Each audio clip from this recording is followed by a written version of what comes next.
감사에 대한 주제를 계속 살펴보고 있습니다. 감사하면 행복합니다. 정말 그렇게 믿으시죠? 감사하면 세상을 보는 눈이 바뀌거든요. 복음송 중에 그런 노래 있습니다. 길가에 장미꽃 감사, 장미꽃 가시도 감사. 아주 묘한 건 그 뒷부분이죠.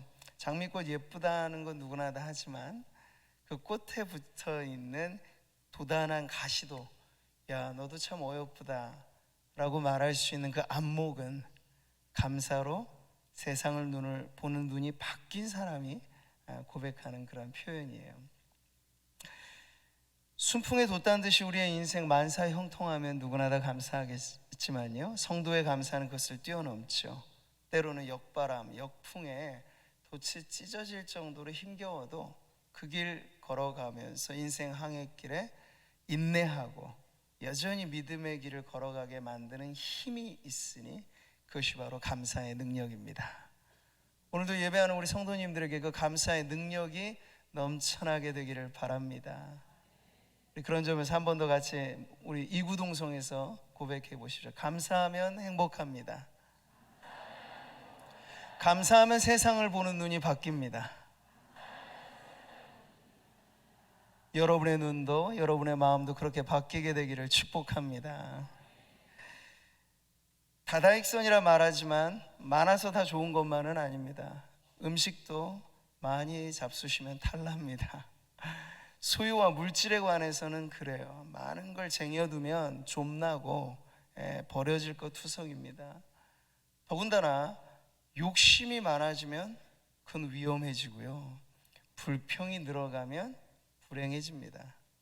근데 이런 것들 속에서 감사는 좀 달라요. 정말 많을수록 좋은 거. 감사는 많아져도 위험하지 않아요. 감사는 많아질수록 행복해지기 때문이죠. 그래서 감사에 부유한 인생이 전 진짜 부자입니다. 저는 우리 성도님들이 감사의 부자가 되시기를 바랍니다. 콩 한 쪽도 나눠 먹고 그거 가지고 나눌 수 있는 그 마음이 얼마나 부유한 마음입니까? 근데 수백 수천억 대 자산가라 하더라도 나누는 기쁨 모르고 나누는 감사가 없다면 그럼 물질로는 부자지만 마음은 아주 가난한 사람이 되는 거예요. 성도들은 감사함으로 마음이 부유한 그러한 인생이 되어야 할 줄 믿습니다.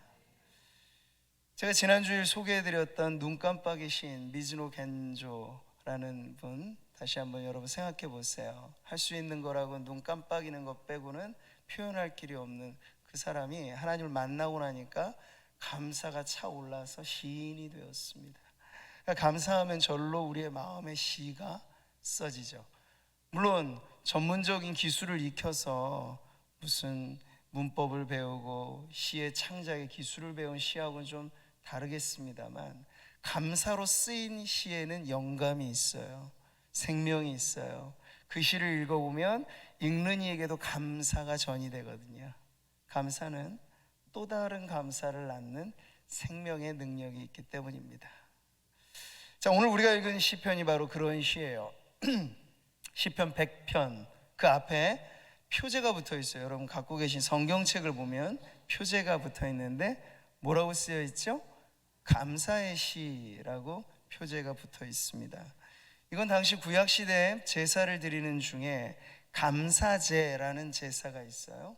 그때 같이 불렸을 노래라 하고 또 추정하기도 합니다. 감사제는 무엇인가 하면 하나님의 은혜에 감사해서 드리는 제사이고 그 제사에 바치는 제물을 감사제라고 합니다. 레위기 7장에 보면 이 감사제에 대한 어떤 원리, 규례를 화목제물에 같이 붙여서 가르쳐 주는데요, 말씀을 같이 읽어보죠.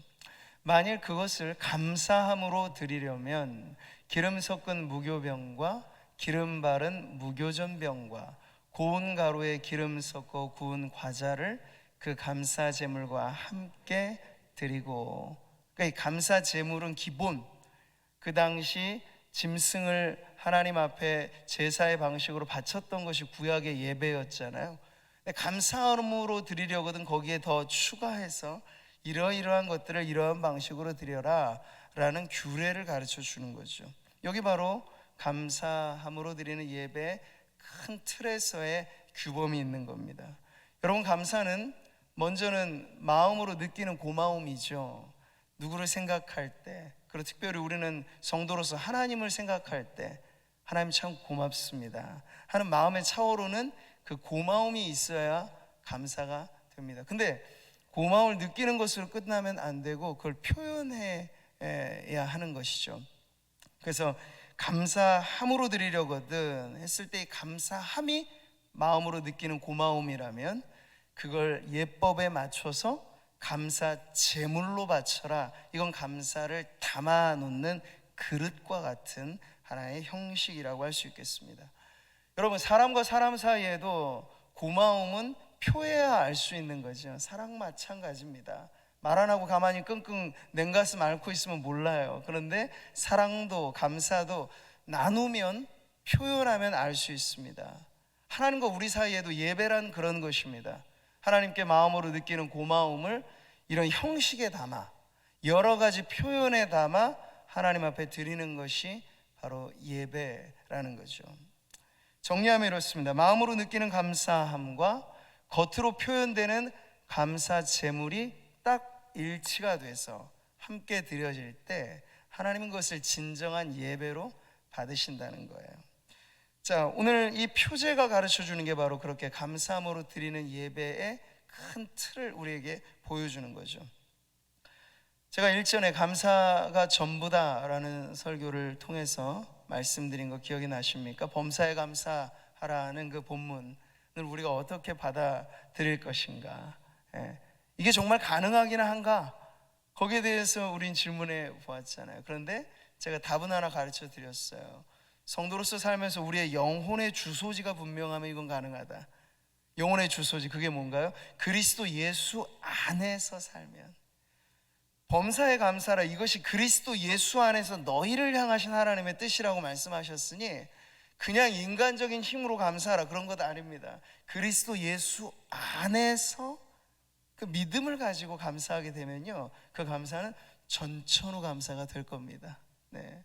그냥 따뜻한 봄날에, 그리고 낭만적인 가을날에 누구나 다 그 향취에 젖어 감사하게 되겠죠. 그런데 여러분, 요즘같이 폭염이 쏟아질 때 감사할 수 있으신가요? 감사할 수 있어야 되죠. 하나님이 다 이유가 있어서 사시사철을 주셨으니, 뭐 지구온난화나 이런 것 때문에 조금 더 더워진 것 있고 기상이변에 대한 그런 것도 있겠습니다만, 그래도 우리가 이 한반도에서 사시사철을 경험한다고 하는 것도 특별한 사실은 은혜거든요. 그 뜨거운 여름날에도 땀은 좀 나겠지만 하나님이 여름을 주셔서 감사합니다 하면 여름에 맞는 감사가 나오는 거예요. 전천후 감사죠. 무슨 일을 만나도 감사할 수 있다는 그 만능의 감사가 과연 어떻게 가능한가? 그리스도 예수 안에 있을 때 여러분, 그 감사가 상황과 조건을 훌쩍 뛰어넘어서 나오게 된다는 얘기예요.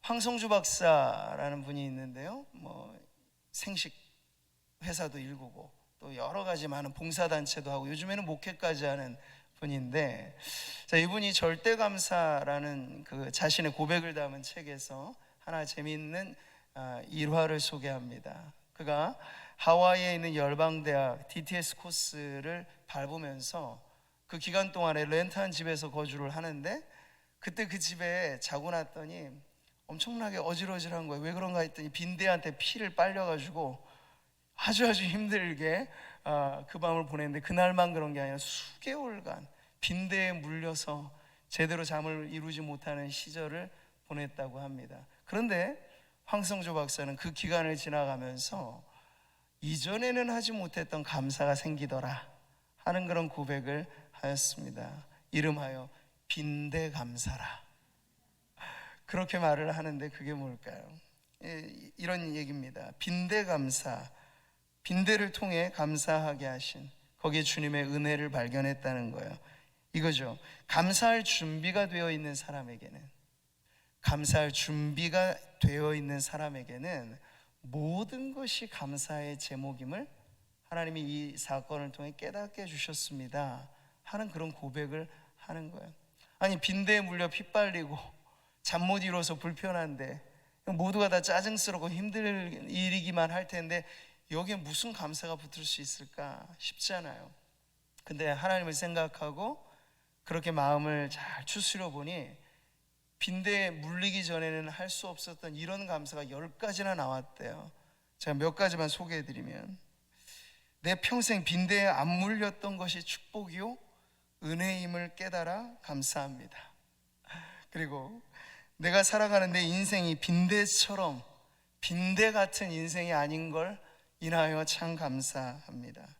한 침대에 아내가 같이 잤건만 나보다 아내가 덜 물린 것에 감사합니다. 이게 바뀌어지면 안 돼요.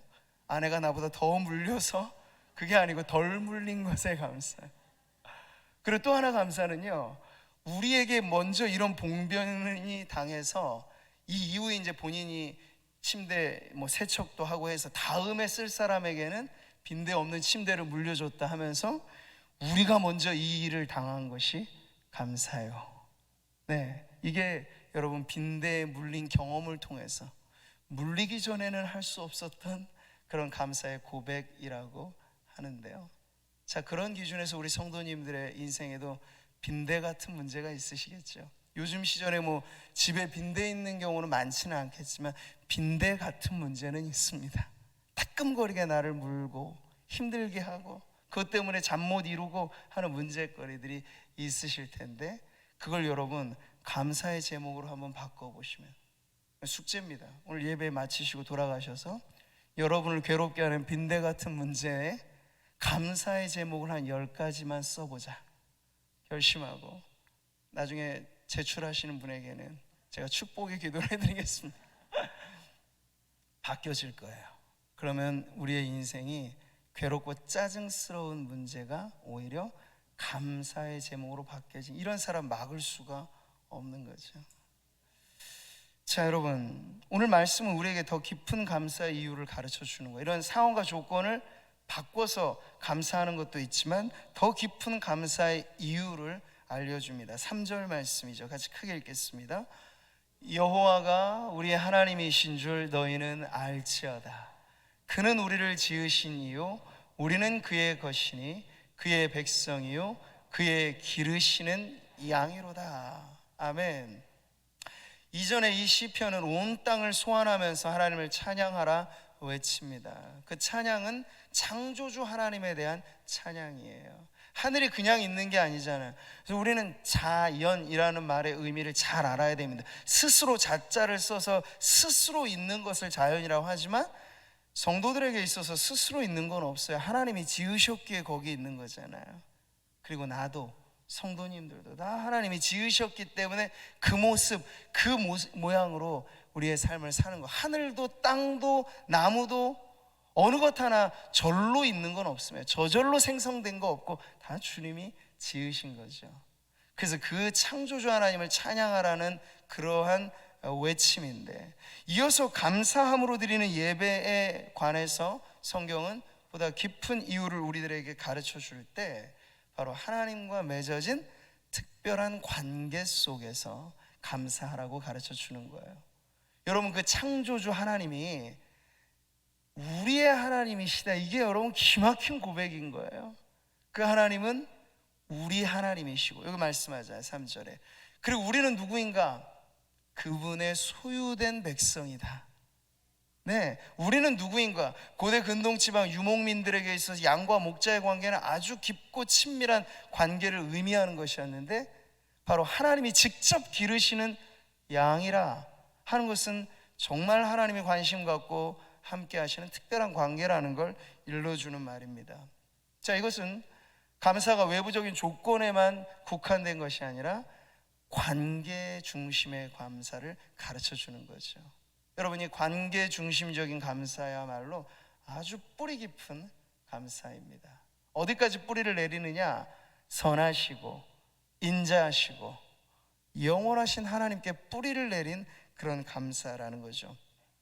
그렇기 때문에 우리 하나님이 변함없으심에 따라 그 하나님의 기댄 감사 역시도 변함없는 감사가 되는 것입니다. 오늘 성경은 우리에게 그 세계로 안내해 주고 있어요. 그냥 이것 주셔서 감사, 저것 얻어서 감사, 이렇게 되어서 감사, 이건 조건과 환경의 감사라고 한다면 오늘 성경은 하나님 때문에 하는 감사, 그래서 마르지 않는 샘처럼 언제든지 솟아나올 수 있는 그런 감사를 가르쳐 주고 있어요. 자, 여러분, 오늘 말씀의 4절이 아주 중요한데요, 4절 말씀을 같이 한번 읽어보겠습니다. 감사함으로 그의 문에 들어가며 찬송함으로 그의 궁정에 들어가서 그에게 감사하며 그의 이름을 송축할지어다. 아멘. 감사가 연이어 나오는 핵심 구절이죠. 근데 여긴 특정한 처소가 지금 나오고 있어요. 그의 문입니다. 그의 궁정, 누구를 말하죠? 하나님의 임재가 함께 하시는, 옛날로 말하면 성전을 가리키는 말입니다. 그래서 하나님 백성들이 하나님을 예배하는 자리였던 성전은 그 성전 자체도 참으로 사모하는 대상이 되었던 거예요. 그래서 시편은 이렇게 노래하죠. 만군의 여호와여, 주의 장막이 어찌 그리 사랑스러운지요. 근데 여러분, 솔로몬의 성전 이전 시대로 말하면 성막, 이 광야에 임시 텐트로 쳤던 성막이었는데, 그 성막은 멀리서 겉에서 보면 아름다움이 별로 없어요. 그러니까 성막은 사실 예수님에 대한 아주 완벽한 예표라고도 보는데, 이 겉에서 봤을 때는 흠모할 만한 게 별로 안 보여요. 그냥 해달의 가죽으로 우중충하게 덮여져 있는 거. 근데 그 안에 들어가 보면 깜짝 놀랄 만, 지성소를 뒤덮고 있는 모든 금장 양식들은 그 성막 안에 하나님의 임재의 영광을 찬란하게 드러내는 거죠. 자, 그렇기 때문에 하나님 백성들은 하나님 만남의 장소로 약속하신 그 성막을 대할 때 마치 하나님을 만나는 그 기쁨을 가지고 그렇게 사모하는 마음을 표현했던 거예요. 84편을 쓴 시인은 이렇게 계속 노래합니다. 같이 읽어보시죠. 주의 궁정에서의 한 날이 다른 곳에서의 첫날보다 나은즉 악인의 장막에 사는 것보다 내 하나님의 성전 문지기로 있는 것이 좋사오니, 이런 마음을 지금 고백하고 있어요. 그러니까 하나님의 임재를 경험하는 주의 궁정을 어느 정도 사모하는지가 나와 있는 거예요.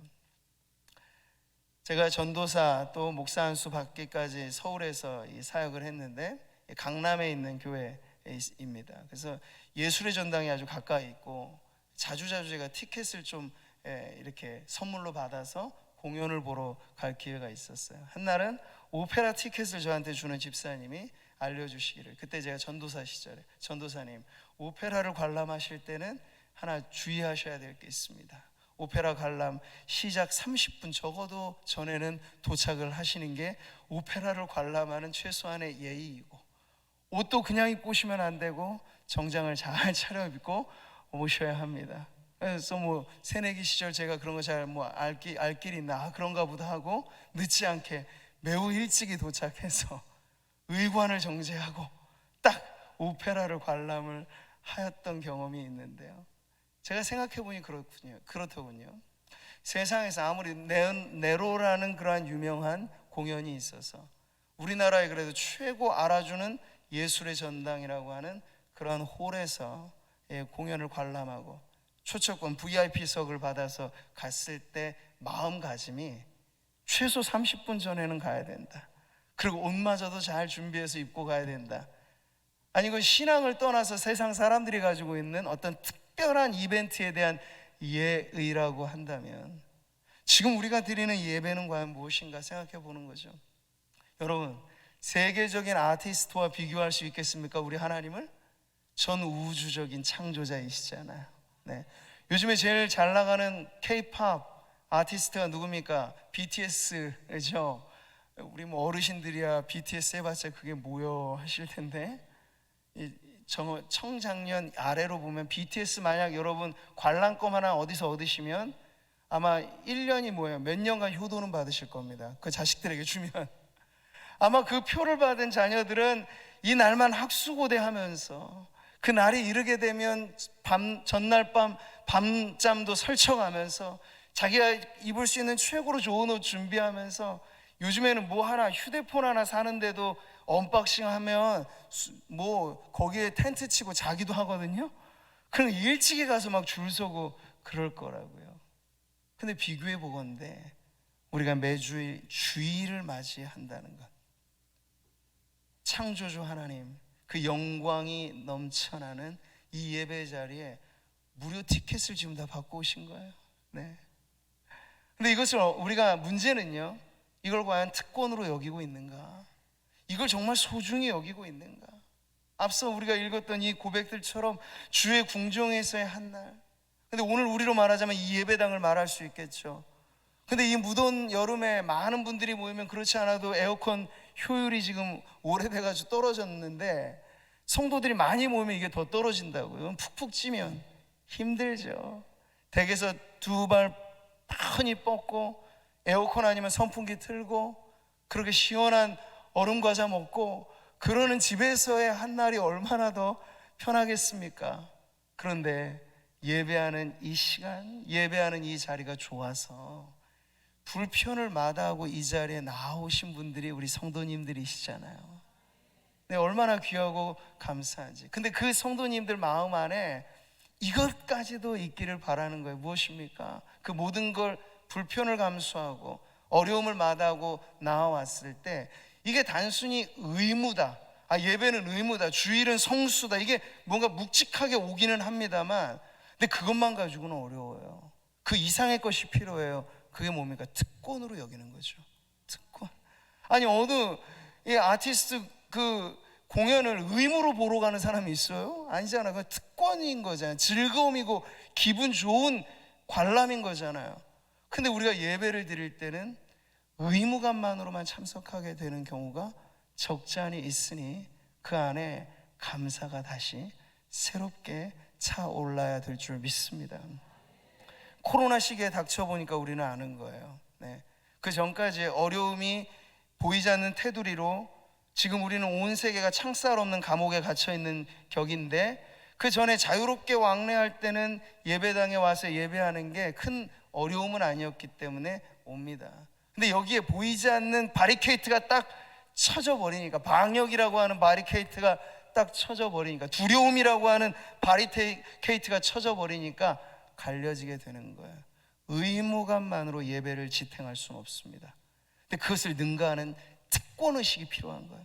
여러분, 그 옛날 핍박의 시절에 지하 깊숙이 땅굴을 파가면서 카타콤의 성도들이 그러한 힘들고 어려운 여건 속에서도 예배를 사수했을 때 그건 메마른 의무감만으로는 불가능한 거죠. 목숨을 걸고라도 내가 예배한다라고 하는 건 대단한 특권의식, 이게 없으면 어려운 일인 거예요. 여러분, 주의 궁정을 그렇게 사모해서 예배하는 이 한날이 세상에서 다리 쭉 뻗고 편안하게 즐기며 놀며 하는 첫날과도 맞바꿀 수 없는 소중한 날로 여겨질 때, 여러분, 그 성도가 드리는 예배는 감사함으로 가득 찬, 그래서 하나님께서 정말 감동받으시는 그런 예배로 드려지는 줄 믿습니다. 자, 예배하는 성도들의 마음 안에 있어야 될 이 감사함, 그것은 감사의 대상인 하나님에게 걸맞은 것이어야 하겠죠. 네. 그래서 오늘 시편의 마지막 구절은 우리의 감사를 받으셔야 될 하나님이 어떤 분이신가를 끝으로 가르쳐 줍니다. 5절 말씀, 여호와는 선하시니 그의 인자하심이 영원하고 그의 성실하심이 대대에 이르리로다. 그러니까 이런 하나님께 우리가 감사하자는 거예요. 어떤 하나님입니까? 선하신 분, 좋으신 분, 좋아도 너무 좋으신 분. 인자라고 하는 말이 무슨 뜻이에요, 여러분? 영어로 보면 이게 더 뜻이 분명해요. 실패하지 않는 사랑, 끊어지지 않는 사랑, 끝없는 사랑을 말합니다. 끝없는 사랑. 성실하심이 대대에 이른다. 신실하신 하나님, 우리 영원히 신뢰할 만한 분, 믿음직하신 분, 이 하나님에게 대한 우리의 감사가 어떠해야 하겠는가 하는 걸 지금 알려주는 것이죠. 그럴 때 정말 저는 이 찬송의 가사가 성도님들의 고백이 되기를 바랍니다. 하늘을 두루마리 삼고 바다를 머물 삼아도 한없는 하나님의 사랑 다 기록할 수 없겠네. 하나님의 크신 사랑 그 어찌 다 쓸까. 저 하늘로 비싸도 채우지 못하리. 하나님 크신 사랑은 증량다 못하네. 영원히 변치 않는 사랑 성도여 찬양하세.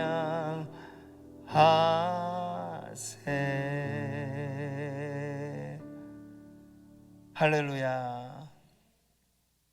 저 하늘을 여러분 두루마리로 삼는 데잖아요. 그 종이로 써서. 그리고 태평양 오대양에 있는 이 바닷물을 먹으로 삼아서 써보는데, 이게 써도 또 쓸 게 있고 또 쓸 게 있고, 그래서 다 기록할 수 없다. 이게 주님을 향한 우리의 감사함이 되기를 바랍니다. 조그마한 잉크병에 담긴 잉크 정도의 분량인데도 감사를 쓸 게 없어서, 요즘에 보면 뭐 하루 3번 감사합시다 운동도 있고 하루 5번, 뭐 횟수로 이렇게 훈련을 물론 시킬 때 도움이 되기는 하죠. 근데 애누리 없이 하루 딱 3번 쓴다, 그럴 수 없는 거예요. 3번을 쓰려고 결심을 했는데 써보면 여러분 4번이 될 겁니다. 5번을 써보자고 해보면 10번이 되는 거고요. 그러니까 감사는 감사를 낳아요. 감사는 스스로 증식하는 힘이 있어요. 더군다나 영원하신 하나님에 대한 감사가 우리 안에 나오게 되면 누에가 그 고치 실을 쫙 가느다랗게 빼내는 것처럼 우리의 감사의 고백이 아름다운 그러한 고백으로 이어지게 될 줄 믿습니다.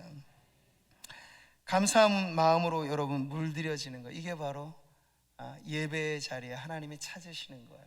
오늘 말씀은 예배당에 들어오기 전부터 있어야 될 준비를 가르쳐 주잖아요. 감사함으로 그의 문에 들어가며. 우리로 말하자면 여러분이 오늘 3부 예배 드리러 오실 때 예배당에 들어오기 전에 과연 우리로 하여금 내 몸을 여기에 데려오게 한 근본의 충동이 있다면 그게 뭘까? 그게 감사가 되어야 한다는 거야. 야, 오늘도 수지 맞았다. 오늘도 하나님을 예배하는 자리에 내가 이렇게 나올 수 있다니.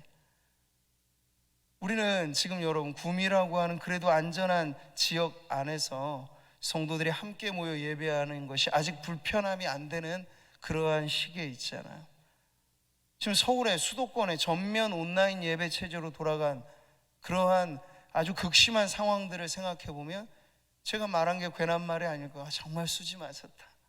이럴 때 이렇게 우리가 장기간의 코로나 기간에도 불구하고 성도들이 함께 모여서 예배할 수 있는 이 자리에 내가 선택받아 이 자리에 나왔다는 것만으로도 우린 정말 억수로 하나님 앞에 또 감사해야 될 줄 믿습니다.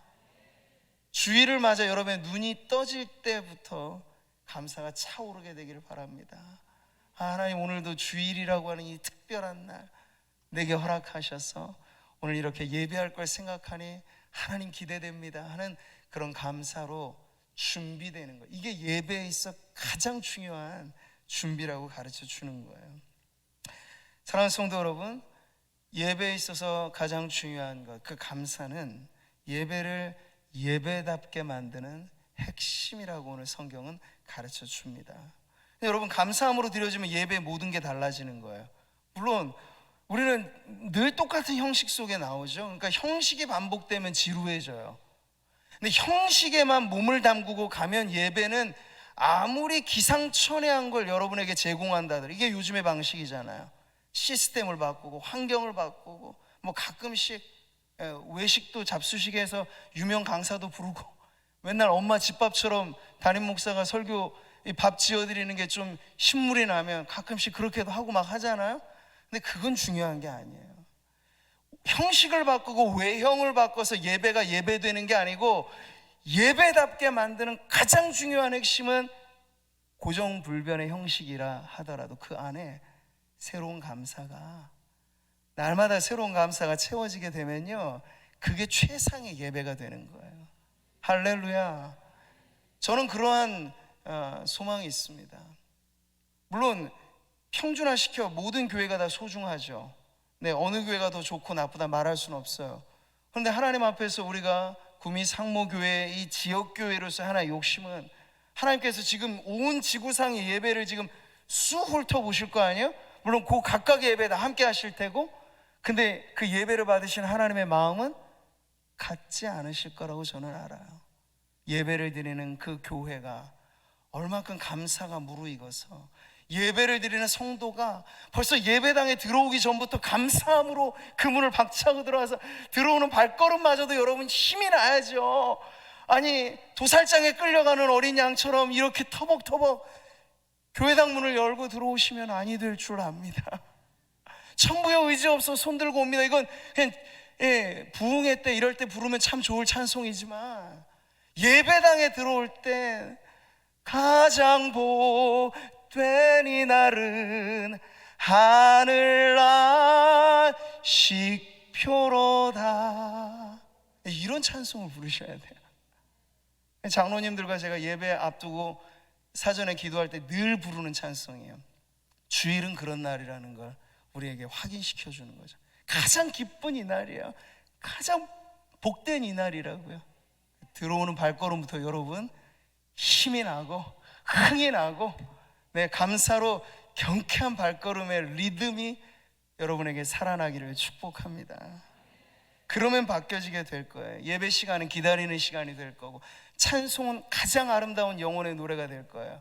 하나님이 여러분 무슨 러시안 필하모닉이니 뭐니 유명한 오케스트라 있겠습니다만, 하나님 즐겨 들으시는 노래는 성도들의 찬송인 줄 믿습니다.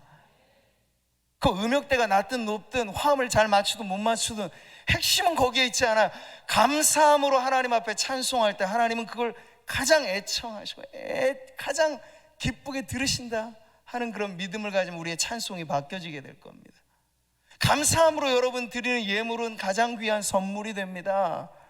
선물에 감사가 빠져보세요. 그것은 주는 사람도 받는 사람도 부담스러운 뇌물밖에는 안 돼요. 근데 주일날 바치고 하나님께 드리는 건 뇌물이 아니고 감사의 선물이에요. 내게 주신 은혜가 이렇게나 많아서 이렇게나 좋아서 하나님 바칩니다. 이것은 나의 즐거움입니다. 드리는 내 마음의 기쁨입니다 하고 바치면 여러분 하나님이 그것을 통해서 큰 영광을 받으시는 줄 믿습니다. 감사함으로 들어보세요. 제가 비록 설교를 잘하는 건 아니겠습니다만 사람의 소리가 아니라 강단에 선포되어지는 말씀은 하나님의 음성으로 들려지게 될 겁니다. 감사함으로 청취하면 야, 이 말씀이 송이꼴보다 단 게 이런 맛이구나 맛보게 될 거예요. 생명의 양식이 바로 이것이로다 깨닫게 될 것입니다. 근데 희한한 건요, 이 모든 게 똑같잖아요. 우리는 작년에도 이 순서고 아마 내년에도 이 순서일 거고 형식의 변화는 크진 않을 테지만 매주일 여러분 예배에 참여할 때 여러분의 은혜의 정도는 어떻습니까? 차이가 나죠. 왜 차이가 날까요? 찬양대에서 차이가 나는 겁니까? 아니면 설교하는 저 때문에 차이가 나는 걸까요? 기도가 차이를 만들어냅니까? 아니요.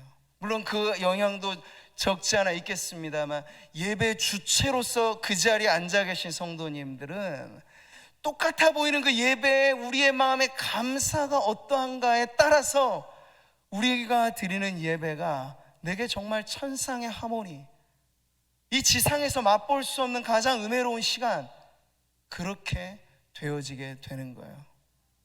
감사가 증발돼 버리면, 지난 시간 우리가 봤잖아요. 감사가 실종돼 버리면 아무리 네로라는 설교자가 여러분 설교를 해도 그건 설교조의 훈화 말씀밖에 안 될 거예요. 아무리 근사한 찬양단과 오케스트라 실내악단이 연주하고 찬양을 해도 그 우리 귀에 별로 귓전에만 울리는 소리밖에 안 될 거예요. 똑같습니다. 바뀌어진 건 없어요. 근데 감사함이 우리 안에 있느냐 없느냐, 이때 어느 정도 있느냐, 충만한가, 넘쳐 흐르는가, 아니면 바닥을 긁는 소리 정도로 아주 감사가 아주 작게 우리에게 남아있느냐, 그 차이가 여러분 예배의 질을 결정하는 차이가 된다는 거예요. 잊지 마십시오. 여러분, 감사함이 있으면 예배 시간은 기다리는 시간이지만 감사함이 없이 그저 이 자리에 몸만 앉아 있으면 예배 시간이 힐링 타임이 아니고 킬링 타임이 될 거예요. 오늘도 목사님 왜 이렇게 설교가 자꾸 길어지시나 느껴지게 될 거고, 감사함이 있어서 은혜를 받으면 이 시간이 왜 이렇게 짧지 느껴지는데, 제가 바뀐 게 아니랍니다. 저는 일정 분량의 시간을 어느 정도 늘 맞춰 설교를 준비하는데 들으시는 성도님들의 감사 지수의 차이가 현저하게 차이를 만들어낸다는 걸 잊으시지 않길 바라요. 여러분, 감사함이 없는 예물은, 여러분, 이것이 얼마나 하나님께서 영광스럽게 받으시는 제물이 되겠습니까? 어려운 거죠. 우리는 무언가 회원가입한 그 단체에 회비를 내는 게 아니에요. 헌금은 하나님 앞에 드리는 감사의 선물이에요. 그렇게 따지면 감사함이 빠져있는 건 이 모든 의미가 다 빠져버리게 되는 무의미한 형식이 돼버린다는 거죠. 사랑하는 성도 여러분, 하나님께서는 이 죄에 물들어 있는 이 구약의 백성, 이스라엘 백성들을 때로 책망하실 때 그들의 예배 빈도수에 가지고 탓하시진 않아요. 왜? 우리보다 더 철두철미하게 그들은 지켰으니까. 재물의 양을 가지고 하나님이 타박하신 적이 없어요. 그건 언제나 유지됐던 컨디션이었으니까. 근데 주님이 이런 말씀을 하시거든요. 나는 내 재물 때문에 너를 책망하지는 아니하리니 내 번제가 항상 내 앞에 있음이로다. 근데 이 말씀에서 우리가 느끼는 건 그냥 만족하신다는 겁니까? 아니라는 거잖아요. 번제를 바치고 제사를 드리고 하더라도 이게 빠져 있으면 하나님은 매우 불편해 하신다는 거예요. 그게 뭡니까? 감사함으로 제사를 드리는 자가 나를 영화롭게 하나니. 핵심은 바로 거기에 있어요. 제사를 드리되, 제물을 바치되 감사함으로 드릴 때 하나님은 그것을 받으신다고요. 아니, 천지 만물의 모든 것이 다 주님의 것인데 우리 알량한 몇 겹 가지고 하나님 앞에 이거 만족을 드린다고 하겠습니까? 아니에요. 여러분, 이걸 우리에게 원하실 때 하나님 짐승의 피를 마시겠어요? 우리의 돈을 가지고 하나님 뭘 하시겠습니까? 그게 아니고 드리는 우리의 유익을 위해서 이것마저도 주님은 법도로 가르쳐 주시고 예법으로 가르쳐 주신 거예요. 감사는 표해질 때 의미가 있으니까. 그러니까 이렇게 표하라고 주님이 일러주신 건 그것마저도 우리를 위한 배려라는 걸 여러분 잊지 마십시오. 근데 거기에 무엇이 담겨져 있을 때 형식을 넘어 이것이 살아 움직이는 생명력 있는 예배가 되겠습니까? 감사함을 넣을 때, 감사함으로 이 모든 것들을 하나님 앞에 예배 중에 올려드릴 때 이것이 최상의 예배, 고품격의 예배가 되는 것입니다. 바라기는 저는 우리 구미상모교회가 고품격의 예배를 드리는 교회가 되기를 바랍니다. 어려운 게 아니겠죠? 여러분이 감사로 똘똘 뭉쳐서 시작부터 끝까지, 개회부터 축도까지 정신을 바짝 차리고, 여러분, 예배는 고도의 집중력이 필요한데 가만히 앉아있으면 어른들의 특징 그렇죠? 중고등부 이하 어린아이들은 안 듣는 것 같으면서도 듣고, 어른들은 지금 보면 다 저하고 아이 컨택을 하고 계신데 들으시는 것 같으면서도 지나고 나면 설교 제목에 가물가물하시고, 이런 차이가 있어요. 집중력의 차이입니다. 근데 우리는 예배 순서마다 깨어 있어야 돼요. 어떻게? 하나님을 생각하고, 선하신 하나님을 생각하고, 좋으신 하나님, 사랑이 많으신 하나님. 이 말씀도 다 나를 사랑하셔서 주는 말씀이구나. 목사님의 훈화 말씀이 아니고 하나님의 말씀이구나. 들으시면 여러분 자신에게 은혜가 되는 거죠. 하나님 내게 주신 말씀으로 받아들이게 되는 거예요.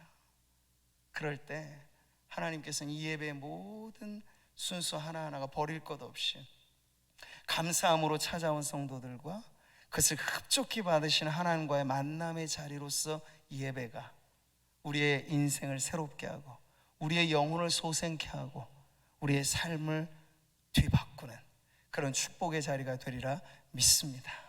감사함으로 예배하여 이 복을 누리는 성도님들 되시기를 주님의 이름으로 축복합니다.